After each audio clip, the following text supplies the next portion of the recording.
Saudara, praktik pemesanan lembaga survei pun melahirkan hasil survei yang rawan dimanipulasi.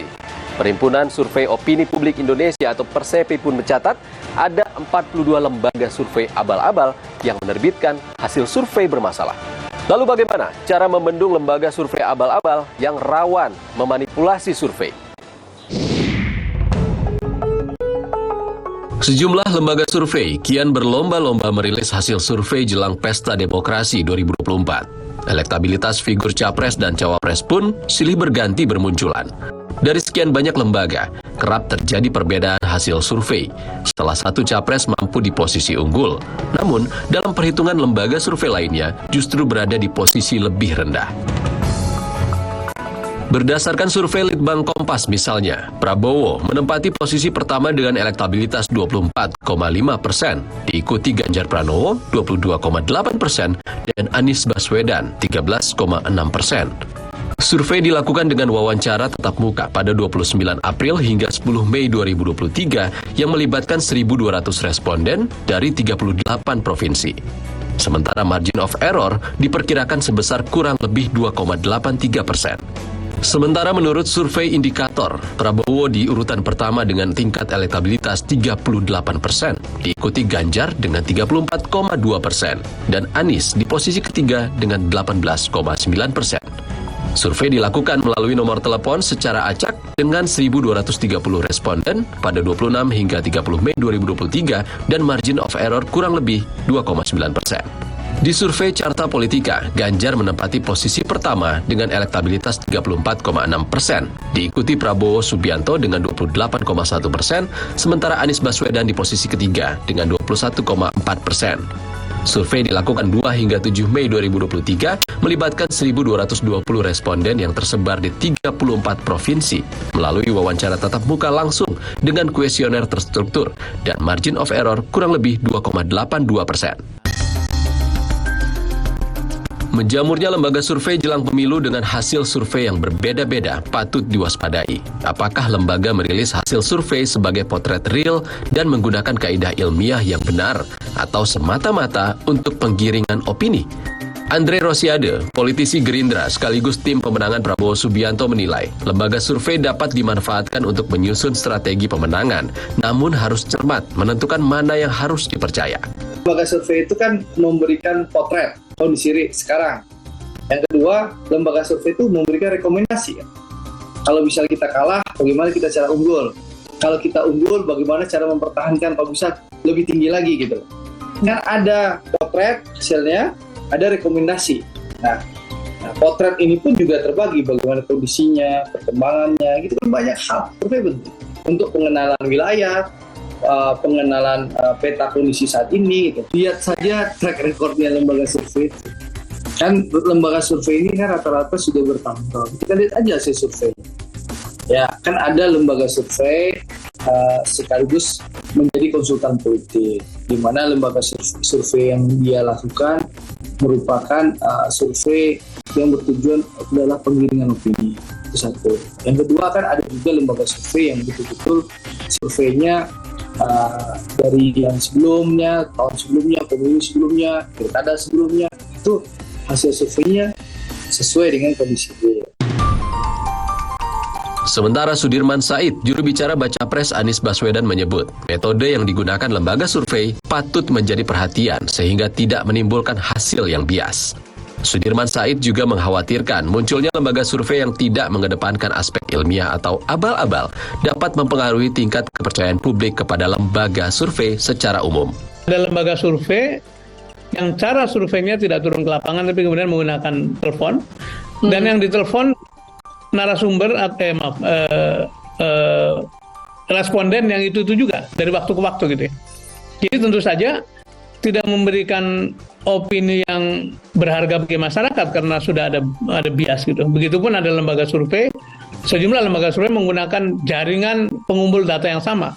Terus bagaimana kita bisa percaya bahwa hasilnya cukup kredibel? Ini beberapa kenyataan atau realitas yang diperoleh oleh masyarakat, dan kembali sebetulnya nanti saya cukup khawatir dari waktu ke waktu kalau terlalu banyak lembaga survei yang istilahnya itu tidak lagi mengedepankan aspek ilmiah, itu kredibilitas dari survei keseluruhan akan mengalami penurunan. Sedangkan Eriko Sutarduga, Ketua DPP PDI Perjuangan menjelaskan, selain mengakses hasil survei dari beberapa lembaga, tim PDIP turut mengadakan survei pribadi demi mengcross-cek kebenaran gambaran kondisi politik masyarakat. PDIP pun mempertanyakan transparansi kinerja lembaga survei yang ada saat ini belum cukup terbuka, sehingga dapat mempengaruhi kebenaran data yang dirilis ke depan publik. Kami mempunyai alat untuk mendata sampai ke tingkat terbawah dari masyarakat, yaitu apa? Cara kami, karena kami mempunyai yang namanya struktural sampai tingkat anak ranting.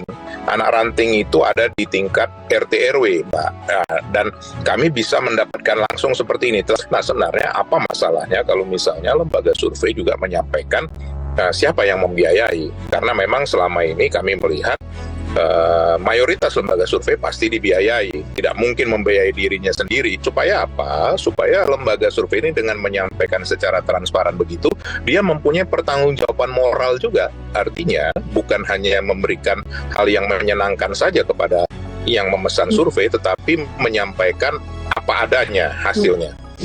Saudara, jelang pemilu banyak hasil survei yang bermunculan yang menjadi indikator bagi sejumlah pihak untuk menentukan langkah politik ke depannya. Lalu ada juga tudingan pesanan hasil survei, bahkan ada tudingan munculnya lembaga survei abal-abal. Dan bagaimana pengawasannya? Kita sudah bersama dengan anggota Dewan Etik Persepi. Banyak sekali yang menuding kalau survei itu hasil pesanan partai politik lah, atau tokoh politik yang ingin mencalonkan diri. Itu tanggapan Persepi seperti apa? Mungkin harus kita luruskan dulu istilah pesanan ya. Maksudnya bahwa sebuah kegiatan survei ada yang memesan dalam pengertian ada yang memerlukan jasa survei, itu kan sesuatu yang wajar. Baik itu adalah institusi-institusi tertentu, baik institusi bisnis, termasuk juga institusi pemerintah juga suka memesan layanan survei itu, jajak pendapat opini publik. Ada juga orang perorangan misalnya yang ingin maju menjadi kandidat politik tertentu, jadi caleg atau partai politik, dia memesan jasa survei opini publik itu sesuatu yang wajar. Nah, yang masalah adalah si pemesan itu ya punya etikat buruk. Contohnya apa? Dia memesan ke sebuah lembaga tertentu dan hasilnya harus sesuai dengan apa yang dia mau, ya kan? Ya, lembaga survei memang membutuhkan dana tadi. Oh, tentu bahwa ketika kita harus melakukan sebuah pekerjaan penelitian itu kan perlu biaya. Ya. Sudah sewajarnya biaya itu ditanggung oleh yang dalam tanda kutip memerlukan jasa itu, yang memesan. Ini tahun politik, banyak sekali lembaga survei yang mengeluarkan hasil bakal calon presiden di peringkat 1, 2, 3. Kalau memang modalnya dari salah satu capres, apakah tidak ada kemungkinan itu terjadi manipulasi? Sepanjang tadi kita bahas bahwa yang memesan tidak memanipulasi, ya, meminta lembaga survei itu memanipulasi, mempublikasikan hasilnya apa adanya. Ini kan bisa sekaligus, keuntungannya bisa buat banyak pihak. Satu, tadi untuk juga partai itu dan kandidatnya untuk mengatur strategi, ya. Kedua, publik kan juga bisa dapat pegangan. Ya, ini yang bisa kita. Jadi kalau dari 1, 2 yang aneh-aneh itu bisa disebut abal-abal nggak? Ya, itu yang biasa kita lihat publikasi mengatakan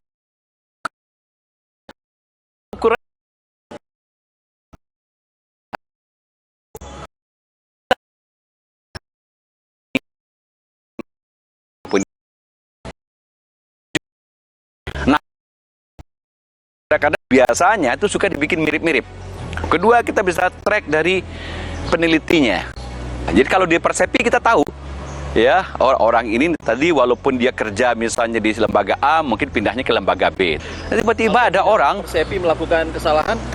Ini ada Dewan Etik. Itu sebabnya ada dulu waktu 2014 itu ada beberapa lembaga anggota kami mengumumkan hasil hitung cepatnya di pemilu. Itu mencurigakan karena rata-rata lembaga-lembaga yang kredibel, ya, yang sudah punya rekam jejak yang bagus, itu pada waktu itu kan hampir semua confirm gak jauh-jauh hitung cepatnya. Terus kita audit kan, nah ketahuan tidak ke lapangan, kan bisa diaudit. Setelah itu setelah heboh, pasti tidak ke lapangan. Nah, masalah kita memang tidak ada kerangka hukum undang-undang yang bisa kita pakai untuk mempidanakan gitu loh. Kita mau pakai undang-undang apa untuk menjerat misalnya? Misalnya, kalau untuk riset setahu saya nggak ada payung hukum. Ya, dalam konteks ini yang bisa kita lakukan paling adalah memang kita mengedukasi publik. Saudara, 60 menit special report kami tutup sampai di sini. Jangan lupa ikuti terus perkembangan pemilu 2024 hanya di Kompas TV, independen, terpercaya. Saya Ihsan Sitorus undur diri. Sehat selalu. Sampai jumpa.